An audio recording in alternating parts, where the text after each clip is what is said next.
All right, guys, let's get started on today's notes. Section 4.1, title is slope-intercept form. And what is slope-intercept form? It's y equals mx plus b.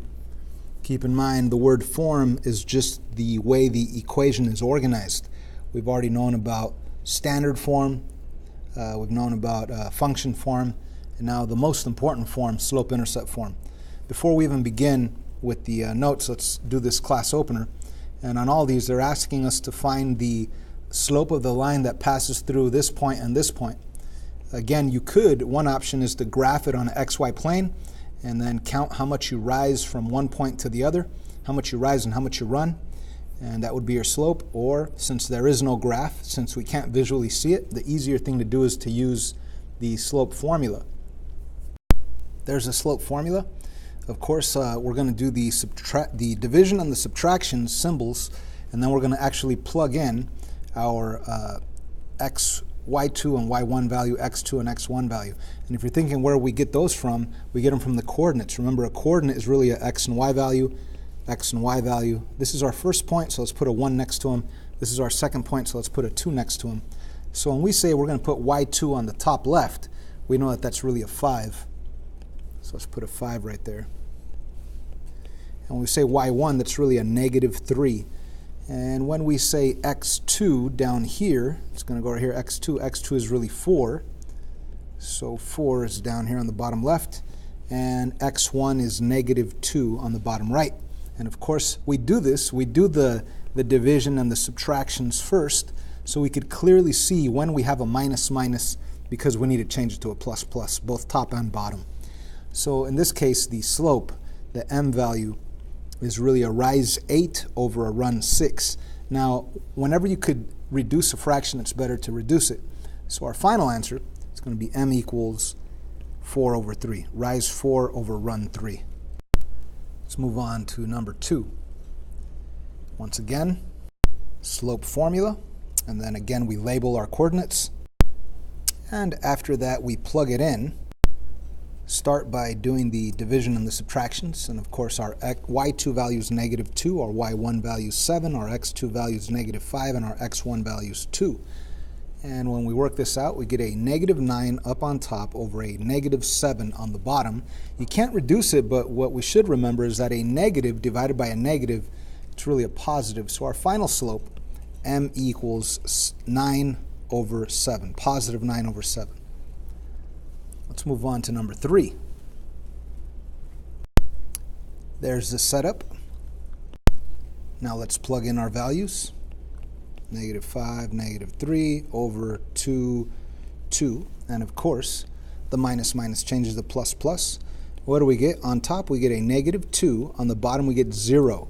Now, anything with the denominator underneath, that's 0. Anything with the 0 underneath is undefined. So the slope is. So let's continue. Let's move on to number 4. Final class opener question. When you plug in, let's put the y2 minus y1, and you could already see that on the top you're going to have 0. On the bottom, x2 -11, x1 -7. It doesn't even really matter what you end up with on the bottom as long as it's not 0.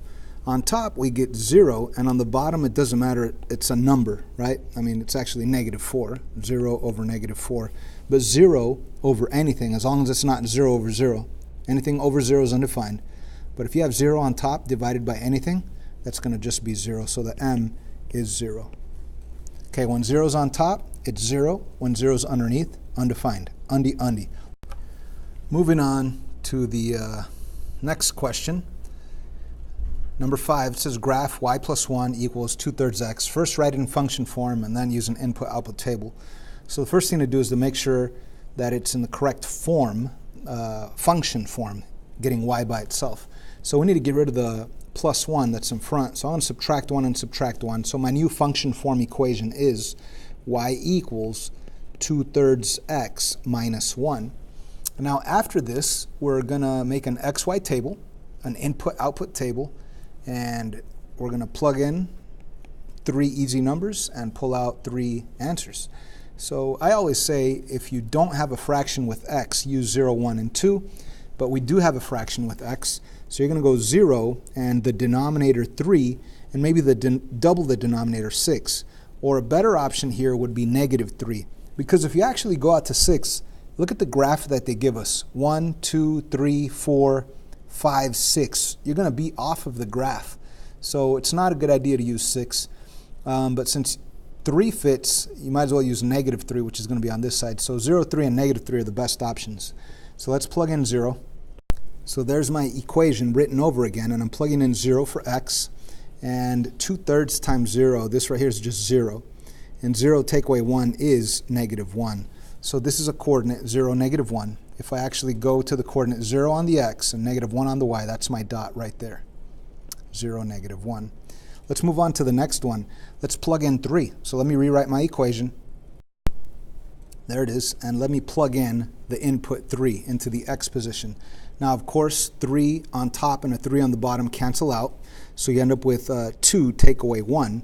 And 2 take away 1 is 1. So here's our next coordinate, 3, 1. So let's go from the origin. Let's go from the origin out to 3, 1. So let's go 3 on the x, 1, 2, 3, and up 1 on the y.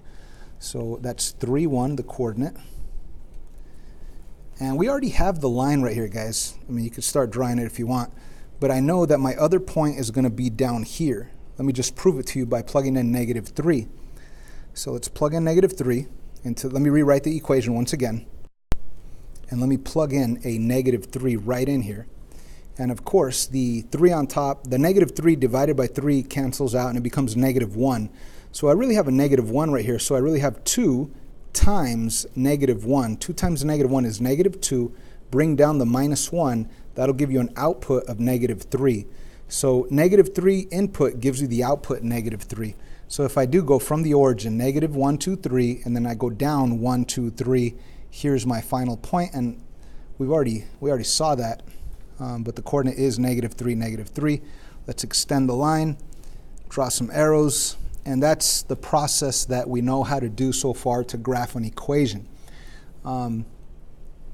We also know how to find the x and y intercepts, but that'll come in handy when it's in standard form only. Let's take a look at number 6. They want us to do certain things with the graphs that they give us.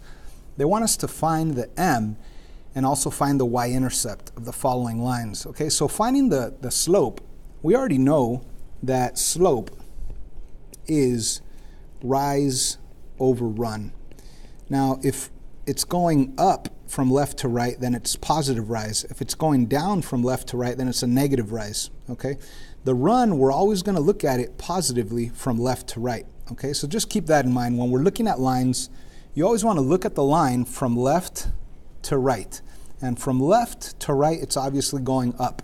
Now, on certain graphs, they show us what they want us to use as the rise and the run. In other words, they're telling us to look at the line from this point to this point. And from this point to this point, it's going up 2 and over 1. It's going up 2 units and over 1 unit. And they show you this right here, up 2, over 1. So the slope right here is obviously 2 over 1. Now you could just say that the slope is 2, but you could write it as 2 over 1 if you'd like. Let's take a look at the next one. They specifically tell us to look at it from here to here. And obviously the rise from left to right, is it actually going up or is it actually going down? Obviously it's going down. If it were going up, it would be going up like this. But it's going down from left to right. So if you look at your line from left to right, it tells you whether it's going up or down. And if you just pick 2 points, right, they tell us to pick this one and this one. It's actually going down 1 unit and it's going over 3. So the slope is negative 1/3. Okay, so the slope is negative 1/3. M equals negative 1 over 3. That is your slope. Like I said, you didn't have to pick those 2 points, but they're telling you to look at it from here to here. It's going down 1 over 3. The rise is negative 1. The run is positive 3.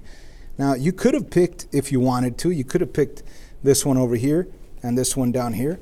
And what would happen from those blue lines, blue dots from left to right, what's happening? It's going down 2 and over 1, 2, 3, 4, 5, 6. So down 2 over 6, think about that. M equals down 2 over 6. That's a fraction that could be reduced, and it reduces down to negative 1/3. which is the same thing. So it doesn't matter which points you use. You could pick any points you want, as long as you pick nice coordinates, not fractions or decimals. And you could clearly count your rise and your run. Now, we already know this. This is from the past. Now, it's going to come very much in handy on this next section. So I'm going to stop this first video, which is just explaining the class opener. And on the next video, we're going to jump into section 4.1, slope-intercept form, which is y equals mx plus b.